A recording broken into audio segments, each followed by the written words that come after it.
بسم الله الرحمن الرحيم.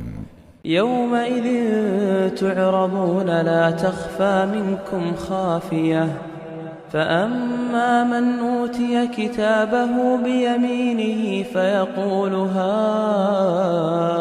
اقرءوا كتابيه إني ظننت أني ملاق حسابيه، فهو في عيشة راضية في جنة عالية قطوفها دانية. كلوا واشربوا هنيئا بما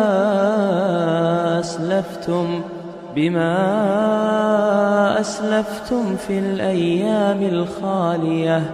وأما من أوتي كتابه بشماله فيقول يا ليتني لم أوت كتابيه ولم أدر ما حسابيه، يا ليتها كانت القاضية ما أغنى عني ماليه، هلك عني سلطانيه.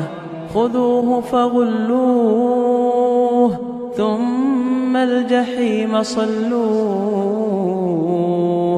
ثم في سلسلة ذرعها 70 ذراعا فاسلكوه، إنه كان لا يؤمن بالله العظيم ولا يحض على طعام المسكين، فليس له اليوم هاهنا حميم ولا طعام إلا من غسلين لا يأكله إلا الخاطئون.